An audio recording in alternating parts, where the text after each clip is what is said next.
Hello and welcome to season 6, episode 19 of Dualistic Unity. I am feeling all sorts of different things, but I'm settling on pretty solid right now. Just excited, enthusiastic, not really having any idea about where this conversation is going to go, but excited to find out with you. I think that's probably the thing that I enjoy the most about not just dualistic unity, because admittedly it took me 30 years of being in the workforce to get to this job, but just employment as a whole. Just the understanding that the more authentic you are, the more present you are, the more adaptable you are, the better the experience really is, not just for you, but for everybody you're working with, because you start to work as a whole and instead of just trying to cope with your part within the whole that you don't otherwise appreciate. And on that note, I'm excited for today's guest for a couple of reasons.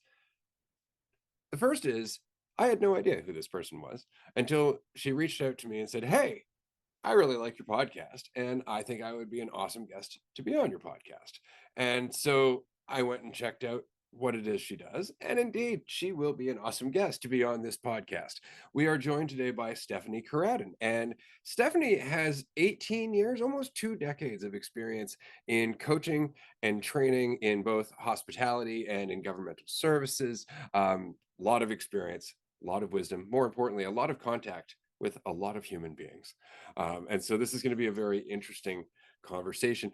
Stephanie was also recently featured in Global Hospitality Magazine as Leadership Trainer of the Year. And considering that Dembo Inc.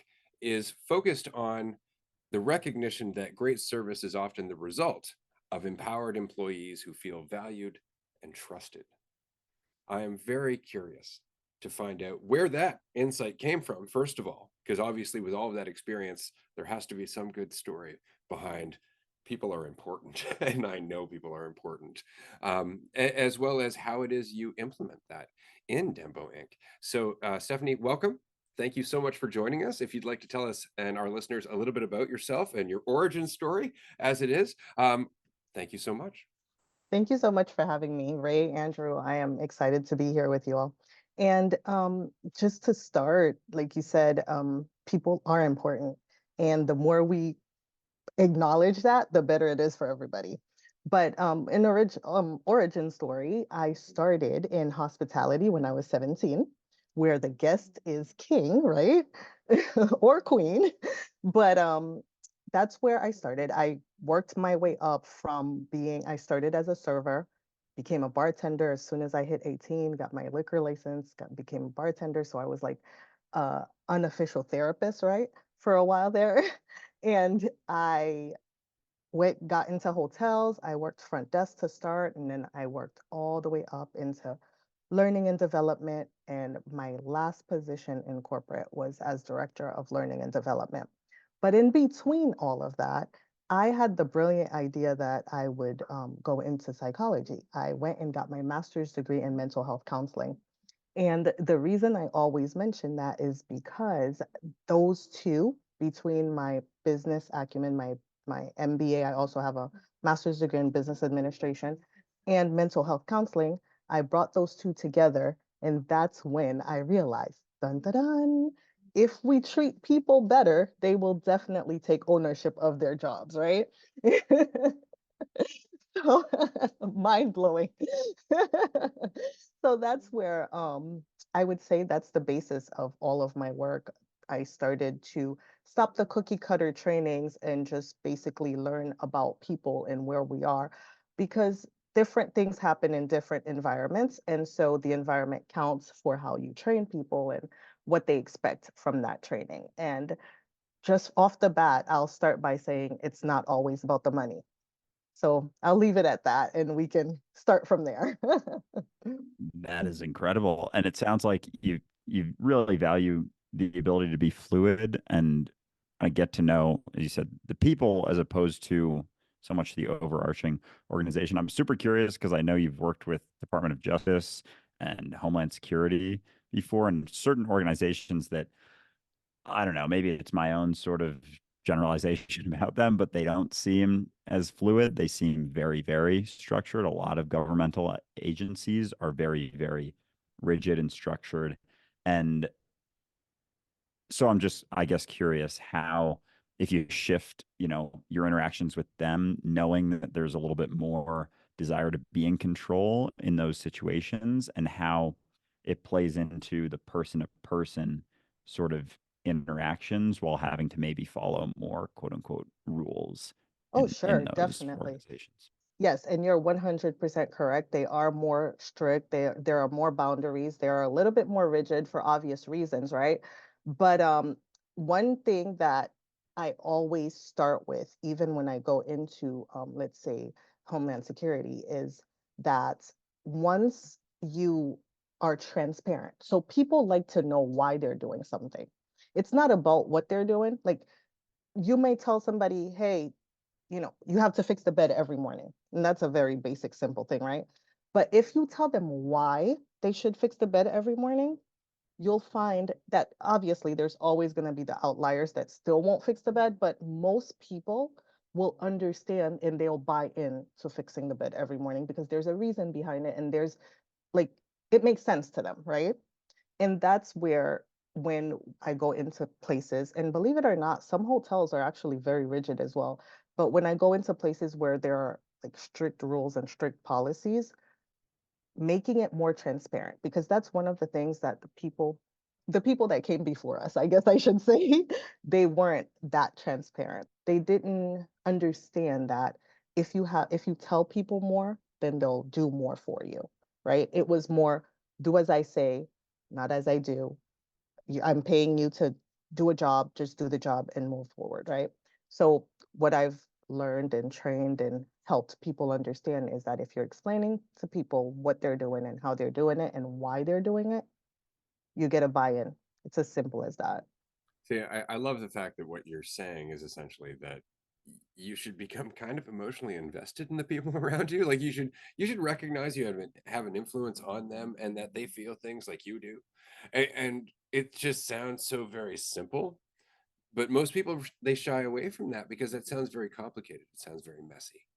If people are showing their emotions and I can show my emotions, anything could happen. I just want to go to a very sterile office environment where my cubicle is my cubicle and I don't have to talk to anybody because anything could happen from there.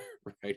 And so how do you go about, I guess, fostering that level of faith in people, or rather giving them I guess I don't even know, exercises or discussions, opportunities to exercise that faith in themselves? How would you, in fact, lead the horse to water, as it were? Right? So that's a really great question. And I'm going to say something that is super duper simple. Self-awareness. Like what I found is I cannot start with strategy. I cannot start with technicality. I can't start with any of that. I have to start by sitting people down and going through a process of making sure that they understand how they want to work first as a leader. How do you delegate? How do you like to listen? How do you like people to talk to you? Like it's self-awareness. And believe it or not, a lot of people don't even know like the answer to that until they sit there or they pay attention to it for a week and see what rubs them the wrong way. Like if a team member comes to them and asks them a question or asks them for a favor, how do they react to that emotionally? And until I bring that to their awareness, they don't even realize that they're moving, like a robot, for lack of a better word. So once they're understanding more about who they are and how they like to work, then it's easier for me to get them to, have that faith in themselves.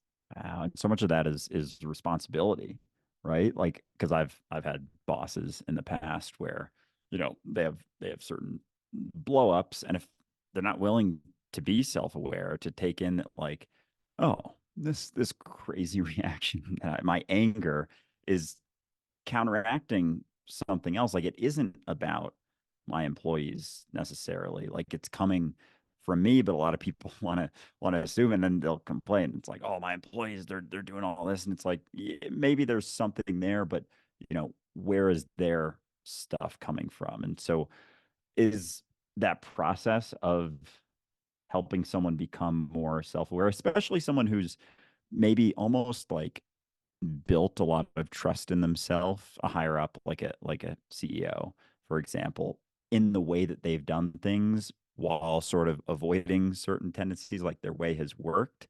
I'm guessing there's points where they kind of butt up against, maybe there's a certain employee or someone they work with that they have a tougher time doing it with. Like, how are you able to someone with such a, you know, higher up position or maybe firm perspective of themselves, like turn it inward? Is there like a I don't want to say lubrication period, but like a greasing period where it's like ease them into that Yeah. perspective instead of just being like very jarring with it? Yes, there's definitely a softening period, is what I call it. And one thing I like to say too is that they have to, so like you were just saying, the way they are rigid, it might work, but guess what? At one point, it's going to either stop working or, like you said, they're going to bump heads with somebody and they're going to realize something needs to be changed. Sometimes they don't realize that on their own. HR has to come in and tell them, hey, you need to do this. And what I find when they're told that they need to get the training or the coaching is it's a little bit harder. The buy-in is a little bit harder because they don't believe that they need it. Somebody else is telling them that they have to do it. But at the core of it, this is where I go into a little bit more mental health counseling as opposed to, training. Um, at the core of it, and you mentioned it a little bit, Andrew, it's not about their team members. It's not, sometimes it's not even about the job. It's about something that happened way back when that they're still carrying the trauma or, the hurt or whatever it is, right? So at that point, that's where I have to dance that therapeutic coaching line, right? And help them see that, there are better ways to do this. And sometimes it doesn't work. We're going to be honest with each other here. Sometimes you meet that person that has that wall and they need like either anger management classes or they need like real hardcore therapy, obviously. But for the most part, you're able to show the person. So this person complained about this. This person said you did this, and there's a common denominator here, and it's you, right? If you have 100 team members, if you have 200 team members, and everybody's saying the same thing, then it can't be 200 people that are, that are wrong. So when you approach it that way, they kind of sit back and they're like, maybe I'm open to listening to you now, right? But like you said again, it's responsibility. And that's what I call emotional leadership. See, I really like that, but I always find that to be like I guess the trajectory of maturity is taking on greater and greater responsibility. As you start to go not higher, but you get levels where you are, I guess, in a position of more influence over what happens in the company. There is more responsibility that goes with that. And a lot of times when we get that promotion, we're like, I'm ready for it. And then we get there, we're like, oh my God, what is happening? So that period, it can be really difficult because sometimes you just try to fake it. You're like, I'm doing fine, and things are just kind of getting shuffled underneath the carpet, as it were. Or you just end up folding and relying on everybody else to kind of carry the weight for you. So how would you help somebody through that period? And again, in accepting that greater level of responsibility Mhm. without necessarily overarching, because it's not until you get into the higher echelon, quote unquote, where you can start, I guess, working against your corporate policies, like shooting from the hip. Right? Totally. So one of the things in in hotels specifically is you have a rock star team member, right? Let's choose housekeeping, for example, because that's an easy one, right? You have a rock star housekeeper, like they are brilliant at their job. They can turn over 12 rooms. They can do the thing, right? So they're so good that when a supervisor position comes open, it's a no-brainer. You promote the rockstar team member, right?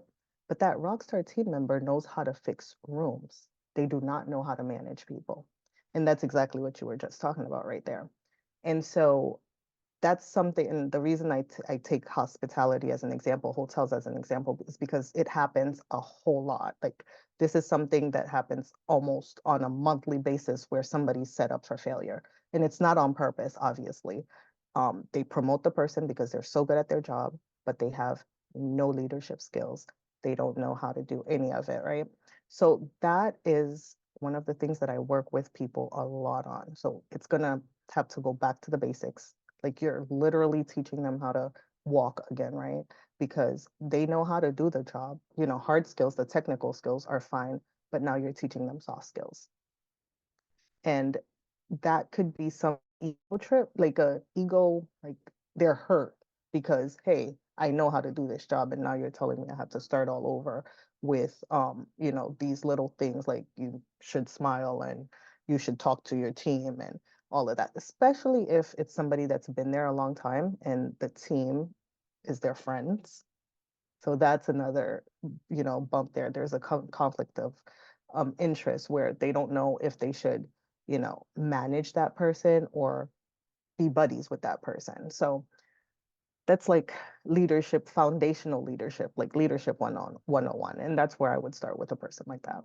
That is such a very good point. And it's Hmm. funny because you chose hospitality, but it's really almost everything. You know, Yeah. at one point I was running a painting crew, and it's very Hmm. much the same thing. It's like, you know, you've done a great job. We're going to put you in this Hmm. position. All of a sudden, they're all drinking beers at the end of the day. It's not even the end of the day. You're like, hold up, what just happened? Because you were stellar right up Yep. until you got to call the shots. Yep. And so it's, you don't want to tear them down. Don't want to say like you're not ready for this, but on the other Hmm. hand, you want to have a meaningful conversation with them. Exactly, exactly. There should be some training done before that transition happens. It's not that you don't want to promote, you should always promote from within, but there should definitely be a training period there. Because there's that understanding that like it's a different job, right? In that situation where it's, you know, housekeeping to manager, even if it's managing housekeeping, it's like it's incredible that you understand the basics, but like it's an entirely different job. And like, I mean, that's very symbolic for kind of everything as we get comfortable with certain things and then we build an identity around that. Like I know housekeeping super well. I am the goat of housekeeping, but that doesn't mean it's going to translate into a managerial role, but it has the potential to if you're willing to do almost that like one step back for two steps forward sort of thing. Like I think that's so much of just change in general is the willingness to like let go of that identity because like that's it in that area. It's like in high school sports, if you're the best kid on junior varsity,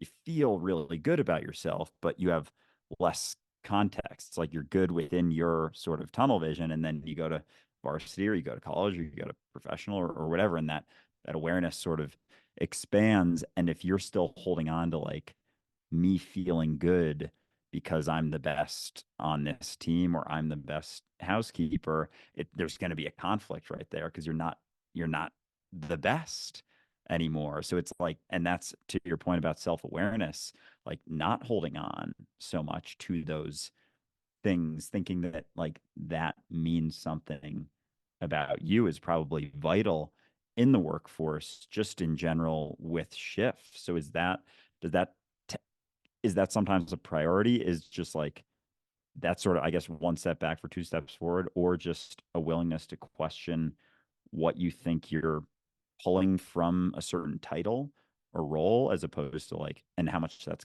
taking away from you actually being the best version of yourself in that role? Yes, definitely. So a lot of times, unfortunately, by the time I get there, the person's already in the role that they shouldn't have been yet given, right? So it is a little bit of a pull and conflict on them because now I have to, for lack of a better word, remove them from the role and train them for the role, right? So that in itself could be a conflict a little bit and it could be hard for them. But to your point, if I do get to have that person before they start their role, before they move into the managerial role, it's a little bit easier, it's a little bit smoother because they're not there yet. And I can show them what they're getting into so they can understand that, yes, your identity is you're a rock star team member here. And my goal is to make you continue being that rock star team member, but you need to learn this piece of it, right? You have that piece. you need to learn this piece, and together you'll continue being that rockstar team member. And most of the time, once you show somebody that way, in those aspects, they're like, okay, cool, bet. Let me learn. I want to continue being that rockstar team member while making more money, because here I'm making this money, and that's another part of it. Here I'm making this money, and if I learn this little piece, I can make that money, right? As opposed to being set up for failure where you go and make that more money, but then you have to back up because you can't do the job. Well said. I have a question actually, because obviously you have all of this experience from working within this environment, but you don't work within this environment now. You actually have your own company. You are doing your own thing. And that must have been quite the transition for you. There must have been exactly the same need to go back to basics, as it were, as you're moving into this larger fishbowl. I would love to hear a little bit more about that transition. So yes, it was a huge transition. And what I did, that I think helped me, is that I didn't do it like cold turkey. So I started off in 2009 part-time. So I worked my corporate job and I worked part-time in my business all the way up until 2017. So I did it for a long time, right? Part-time. And that gave me the chance to do exactly what I'm saying, learn, understand what I needed, what was different. I never had to market before, right? And if I'm being very honest, even as a part-timer in my business, I still didn't have to market that much because I was in the industry, I was in corporate, and people knew that I had this part-time gig, right? It wasn't a secret, so everybody knew. So if it wasn't something that an employee was doing inside, they were referring me out. They were referring people to me. So I had that cushion at first, right? So even then, it was a little bit easier for me to transition, but I knew that I needed the marketing skills. I needed the, leadership skills in order to go off on my own altogether.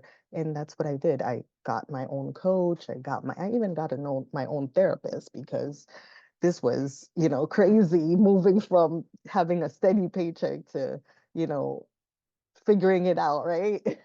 So yes, it was, and I think that gave me a different perspective, one, and also more experience to speak on it, because not only did I have to do that transition that I am walking people through, but also I had to hire people. I've had to, lead like on a separate, like even when I was a director of learning and development, I feel like I had standard operating procedures that I had to follow. Like I could still say, hey, it's not me. They told me I had to do it this way, right?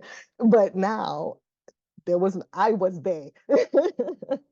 I became they. So even that was a transition where, people are relying on me. People, they come to me, I'm it. So it was a process, to say the least, but it's doable. We're here. That's amazing. And as a follow-up question, is that something that you offer in terms of a service? If somebody that you're talking to within the industry is like, I'm getting kind of tired of this shit.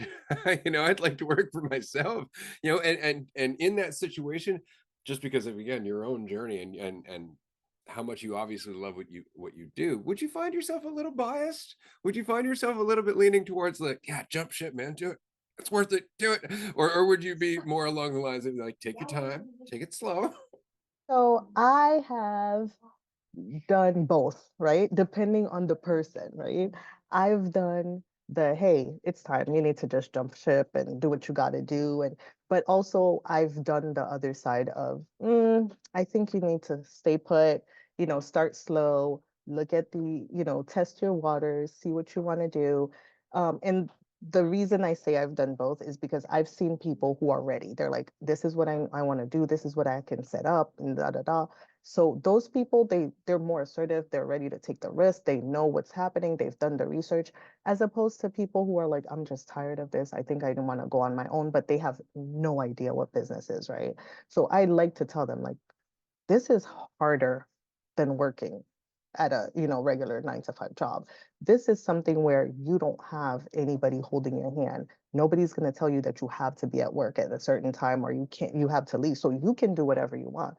Like your entire paycheck, your livelihood depends on you and you alone, right? So I make it clear. And a lot of people aren't used to that experience right there. And so much of I feel like that, your whichever way you push someone from either jumping in immediately or, holding on for a sec is based on their own sort of experiences leading up to that, like how much how willing they are to face uncertainty and jump in, how much faith they have in themselves. Because someone with a lot of faith in themselves, you can kind of just drop them in to any situation. They'll adapt rather quickly, only because they've jumped in to a lot of situations over and over and over. Whereas someone who maybe hasn't, it's like it's an interesting like chicken or the egg type situation because like for them to ease in they're not jumping in, but there is, I guess, that little buffer just so it isn't so jarring that they lose their goddamn mind, as soon as they jump in. But it's yeah, I find it interesting just how much of life in general is that, but we see that in the workforce as well because it is totally different. Like we can speak to that for sure. I mean, this is my first time more or less being entrepreneurial, and it's been quite the, shift for me in a lot of ways of being willing to trust myself and have faith in myself, I think is one of the biggest things that I've learned. Whereas, I know Ray's been through a number of business ventures and whatnot, but it's fascinating how much you learn about yourself too when you go out on your own. And so I think that's a factor that maybe people don't factor in as much. It's like beyond just the work. It's like if you're willing to do it and face it, like you're gonna learn a lot about yourself because you're so close to the rudder of what's going on that you feel all the fluctuations. Whereas in more of a corporate 9 to 5, I think you're a lot further from the rudder. And so it doesn't maybe isn't quite as felt, but they both have their pros and cons, obviously. I've told people if you really want to get to know who you are, definitely go start a business. But stick to it. Don't give up. Like don't give up after 3 months. Stick to it, right? You will grow tremendously and you will learn about yourself. Things that you never thought were who you were or who you are come start showing up. And a lot of things that don't even have to do anything with business come up for you. Like, you just go through all the stuff because, you're vulnerable. It's a state of vulnerability, especially when you're first starting and you don't know where you're going and, you know, things are just up in the air for you. It is. It's a ride. I wouldn't change it Oh, though. oh, I'm with you, Stephanie. It is quite the fucking ride. But I'm curious then, in your experience as someone who's been on both sides, who's made that jump, who's made that shift, what are some of the things that maybe you noticed about yourself that you couldn't have noticed if you hadn't jumped in on your own? One of the things that I think I would say straight away that I've noticed about myself is how persistent I can be, you know, and how comfortable I can be with being uncomfortable.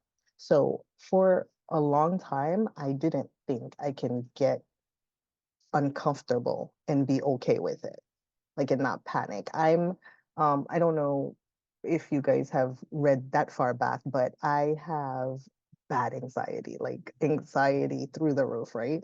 And I used to say to myself, there's no way I can do this. Like I'm gonna never sleep at night or whatever. And I realized that, yeah, I can do it, you know? So I think the strength is what I've learned. Like I've learned how resourceful I can be. That is amazing. And I love the Hmm. process there because it's not through telling yourself I am amazing. It's just through going through it. It's like I've just been through it enough. It was a quote I heard once that an expert is somebody who's done everything possible wrong in their field. They've just gone through it all, right? And they don't panic quite as much. They're like, I'll figure it out when it comes up. That said, though, there are people who will take the other path where they will work very hard. They will exercise a lot of attention and control and worry in order to get over that anxiety. It's like, no, no, no, I need to just account for every detail. And I'm super intelligent because, of course, it takes a lot of intelligence to do that. So they get an idea of themselves. And they usually end up in leadership positions or management positions. And what they do without recognizing it is disempower everybody beneath them because they don't trust them. They straight up have this mentality of like, if I was doing that, it would already be done, right? And so, how do you deal with somebody in that position because it's tearing down the company, it is in fact making everybody kind of lean on that person, and as talented as they might be, it's nothing compared to the combined might of everybody working together. How would you confront that person, especially given the fact that they're not likely going to want to listen to you? right? So really quickly, I know you mentioned corporate, but believe it or not, I found that to be truer in people who are running their own small businesses. Entrepreneurs have a hard time delegating. They have a hard time letting go. They have a hard time, like they'll hire people to do work and then they're just killing themselves because no, nobody can do it as well as I can. But to go back to what you were saying, so yes, definitely, I found so much that in corporate and, like I said, in small businesses, disempowerment, not allowing people to do their job, not allowing people to take ownership. And one thing that I usually mention when it comes to that, especially with the people that are harder to let go or trying to keep everything close to their chest, is that when you do that, everybody else just gives up, right? They just give up and they wash their hands. And you end up out overworked, burnt out, doing everything because you think you're the only one that can do it. So at one point, everybody just lets you. And I found that a lot of times people think that they have bad employees or maybe somebody that's not really paying attention or who's not as close to the department as the supervisor of that department, the manager of that department. They just say, oh, he just got a bunch of bad employees. But the truth of the matter is, the leader is not allowing the employee to do what they have to do, what they should be doing, right? They're not letting them work. They're not letting them take ownership of their job. And so I've found that once I show them that, hey, if you can do this my way for just a couple of days, you will see a difference. And believe it or not, it always works. If you just do it just for a couple of days, just delegate instead of keeping it to yourself or not telling somebody how long they should take or how they should do something, right? There's 10,000 ways to do one thing and get the same results. Just let them, as long as you tell them this is what you need and this is how you would like, or what you would like done, this is the end result, let them go and figure it out, right? And I found that that helps a lot. Oh, for sure. Because it's almost like releasing the grip in a sense. The couple days, it's like they can't even fathom releasing a bit. Just like just just a bit, just unclench a bit to allow some of I don't know what I'm holding on to. It's just holding on. The idea of holding on. We'll go with that. And because then it allows for the trust to be fostered in a sense. Because as a leader, if anything, if people don't trust themselves and you don't trust them, there's like a harsh divide there. And so I feel like as a leader, to be the first to trust will allow for someone else to maybe actually think they can trust themselves. But like that's leadership. It's not like directing them and not trusting them. It's being the first inkling of an idea of that person who maybe hasn't trusted themselves to be like, oh, well, my boss trusts me, so maybe I could trust myself. And do you see almost like that dynamic play out well when they are and then like the letting go and just for a couple of days just allowing Mhm. that to happen, do you see shifts in employees? Yes. So one of the main things as you're talking about trust, what came to mind is that not only do they not trust themselves? But sometimes the person trusts themselves fine. It's the leader that they don't trust. If you don't trust me, I don't trust you. Why don't you trust me? Because if you don't trust me, there's something wrong. So I'm not going to trust you. Right. And so having them take small tasks, like something that's not going to be um, mind blowing or earth shattering for the company or for the department, and having them let go of those little things just to start, it does go a long way. Like you said, just letting go just a little bit at a time to make sure that they're starting to buy in, because as soon as you start trusting them, then they'll start trusting you. See, Right. I love that. I love the fact Yeah. that this is very much the same as I would do in coaching, because you're not trying to Hmm. convince them. You're saying, just give it a shot. Yep. Yep. See what happens. What's the worst that can happen is what I tell them. I'm like, what's the worst that can happen? If you just let that person, create the schedule today, just today, you can always go over it, later on or the next week. Just let them do it and see what happens. And a lot of times it works. And like I said, like you have some people that really have issues, especially the ones that have been doing it like this for 30 years, But most of the time you'll find people that are like, okay, let's try it your way. And once they try it and they see that their team members buy in, because that's always my end goal, to get your team members to buy in to what you're selling. It's not even about the company. It's you're the leader. You have these team members. They have to be able to trust you. They have to buy into what you're giving them, right? So once we can get it to that point, then everything else is a little bit smoother. That's great. I like the contradiction, because often I think in a certain mentality, you think that leadership comes down to how important you are. And what we're very much saying here is, no, it's a trust thing. It's actually being the most willing to be vulnerable and say, please do this. Let's see what happens. And that takes a lot of courage. It takes a lot of faith in yourself and your ability, because you know very well things could go half-ass backwards, right? And then you just got to roll with that. But it's so different than the typical view we have of leadership. Yep. And one more thing I'll say on that, it's the other side of that. I usually give them, it's like an ego trip, right?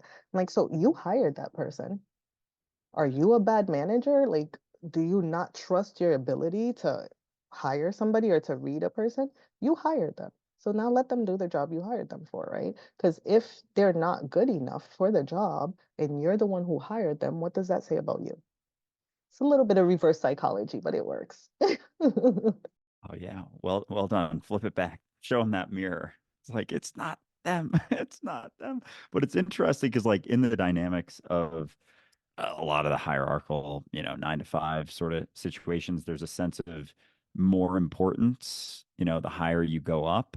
But from what I'm gleaning here is like there for the company to work in the most efficient way, it should actually be the inverse. Like the higher up you get, the less important you are in terms of what almost like what you think should be happening. And it's interesting too, because like it comes with so much weight. And that's why, you see super wealthy CEOs who are still frustrated as fuck all the time because they're still holding on to a lot of weight because they think that them being important is that important. But if they were to see that there's actually a benefit to you being less important just to your experience, because like then you're a little more free moment to moment because so much of our shackles are self-inflicted, put ourselves in our own sort of prison just in the way that we think about ourselves. But I can only imagine if it was more of the inverse in a company, that the higher up people got, the less important, the more important everyone else got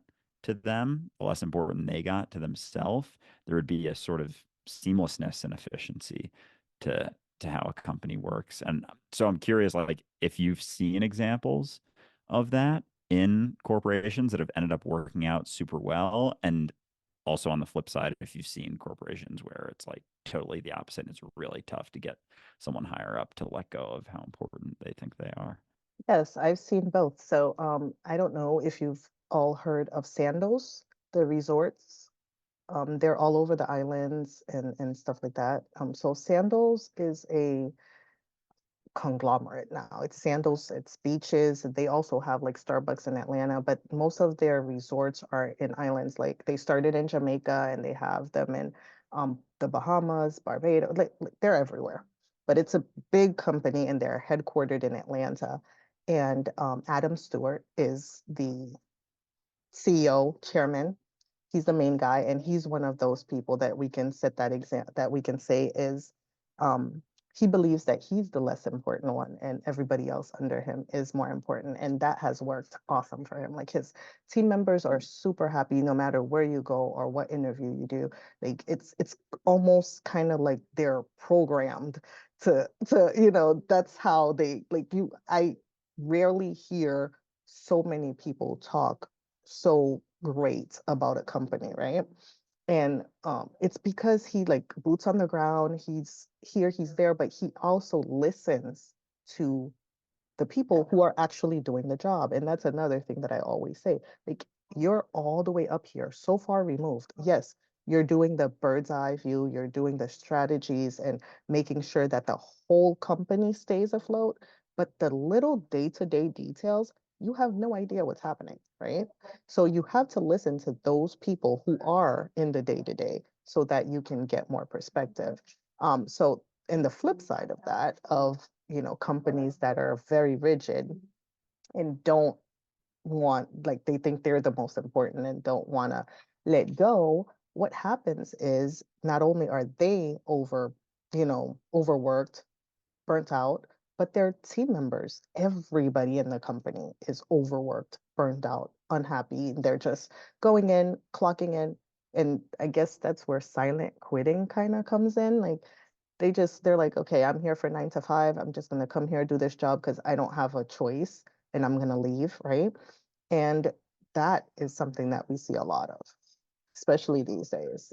Yeah. And I feel like that's why it's so important to maintain that why and have that why, along with, the CEO not thinking they're the most important, but because I feel like a lot of the world right now has a perspective that like like a 9 to 5. Like I had a job before this for 4 years that I was at, and I went back and forth with as the company grew. There was less, less feeling of sway or impact because all of a sudden, we went from a couple hundred clients to a couple thousand, and it got further and further from any actual influence or impact. But when it was early on at that company, like I felt great going to work. Like I felt really good. Like it was a closer to an understanding of the why things are happening. Not that it was a digital advertising company, so it wasn't like breaking ceilings or anything. But there was enough of an understanding of something happening to get me to not dread going into work. And so if that can be almost prioritized, that why, like even more so than most places are doing, there can be a sort of excitement from employees like we're all in this together, we're all doing something, this is some cool stuff, and that has its own sort of feel to it. We've spoken on the podcast a number of times about the word enthusiasm and just how that's kind of a lost driver in a lot of ways. But I feel like it goes hand in hand with that underlying why and having a sense for that. But at the same time, the people higher up have to have a passion for that as well, that then will trickle down. And it's sort of an environment that's fostered that's almost more of like a self-sustaining situation instead of I have to control you into doing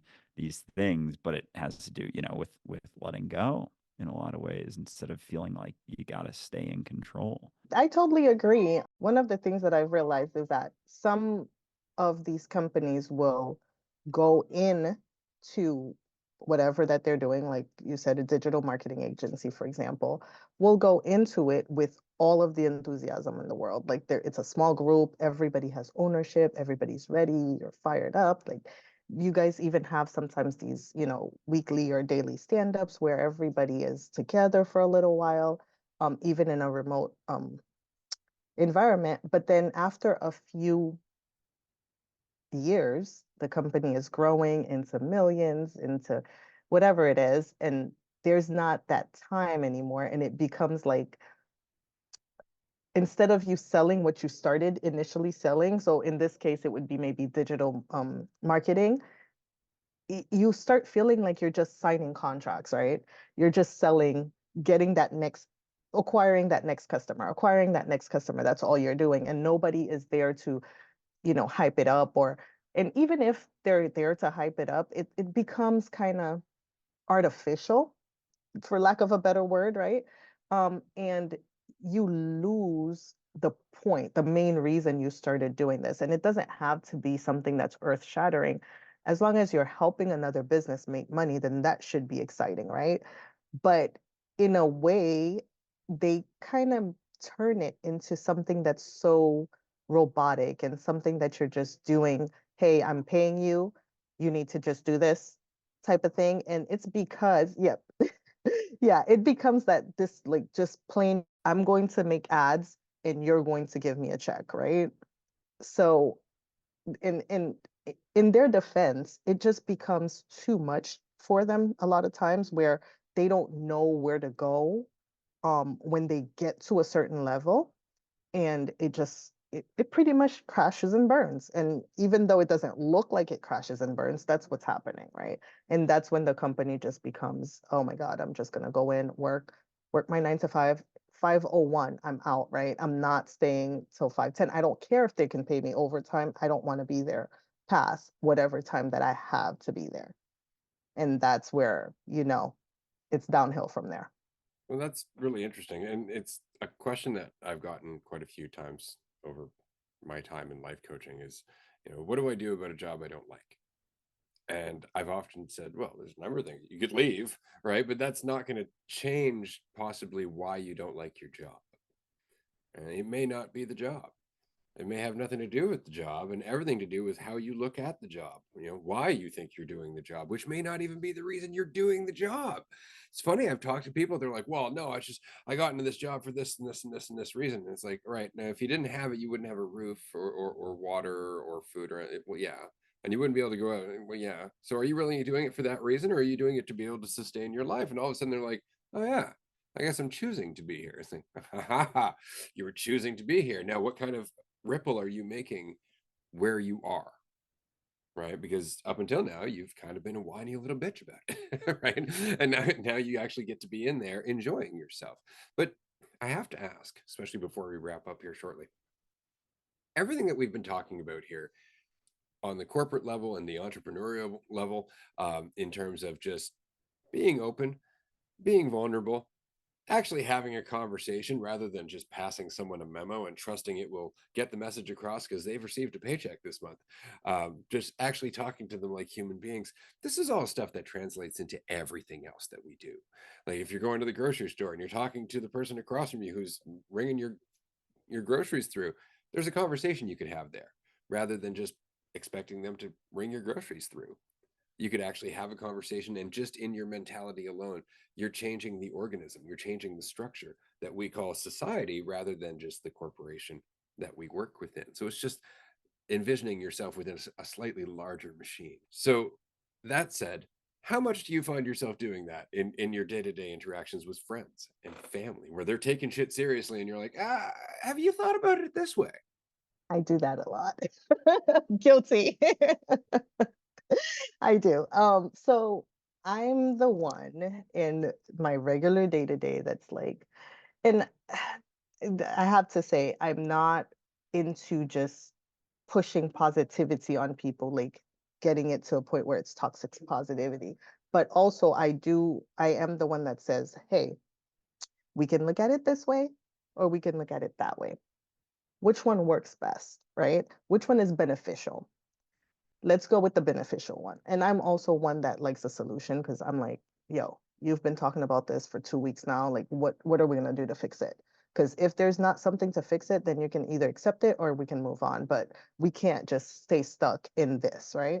So I do give that tough love too. But I am the one at the grocery store that's, hey, how are you? Like, or thank you, at least like something, just to make it a little bit more human. And the word unapologetic is a word that I used to love, but I feel like it's being used in a way that makes people think that they're no longer in society, right? And so I try not to use it unless it's really what I want to say, because we still have to live in community. We still have to live in society. And, you know, maybe we should act like it. Because people feel things like we do. Yes, exactly. And it's almost like the perspective of being, looking at society as something separate versus just being society.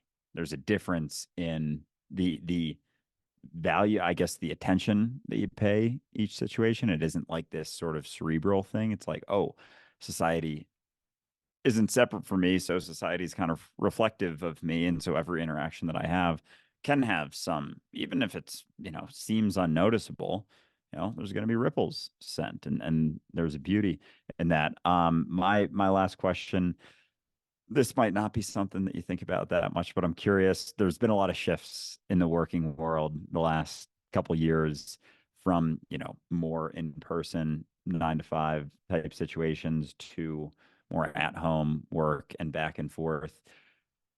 Do you ever sit and ponder on what you think a more, maybe not ideal, sort of pinnacle of a working society looks like? But do you have any thoughts on maybe a hot take on how the current society and the way that we work and interact could shift? Could be in the working world, could be just in general. Um, it's actually something I do think about, especially like with, like you said, shifting from face to face to remote. I'm all for remote work. I'll say that up front. But a hot take that I have is, even though we're a society that should be communicating, like we have all these means of communication. I feel like we don't communicate enough, or maybe not well. And I think that's my hot take. Like, if only we learn how to communicate and communicate clearly with one another, whether we're remote, whether we're hybrid, just whether we're in just, being part of society, I think it would make a huge shift and a huge difference, because the miscommunication and I thought they said this when they really meant that is so huge right now that it's disheartening. It all just starts, as you said, with self-awareness. The more aware you are of yourself, the more likely you are to venture out a little bit beyond your comfort zone. And in that, you'll find empathy for everybody else who's clinging to their comfort zone. And then we can actually have a discussion. Stephanie, this has been absolutely amazing. I really appreciate you reaching out to us and being here on the podcast with us today. To our listener, I want to say thank you for joining us. And of course, if you would like to follow Stephanie, where can they find you on social media and whatnot? Sure, sure. If they'd like to follow me, I'm on LinkedIn, and it's Dembo Inc. My handle. It's DEMBOINC. And on Instagram, if you search Dembo Inc., you'll find me. But my handle is Stephanie underscore Z Coradin. So it's just my name. And on Facebook as well, just my name. And my website is demboinc.com. Appreciate that. Well, this has been a fucking blast of a conversation, Stephanie. I thoroughly enjoyed this. I'm sure we'll be in communication at some point in the future, and I very much look forward to it. Yes, thank you guys for having me. I had so much fun, and I love these types of conversations. We just freestyle and talk shop. I loved it. Thank you. Thank you. And thank you, listener. We appreciate you dropping by. We will see you next time. Bye, everyone.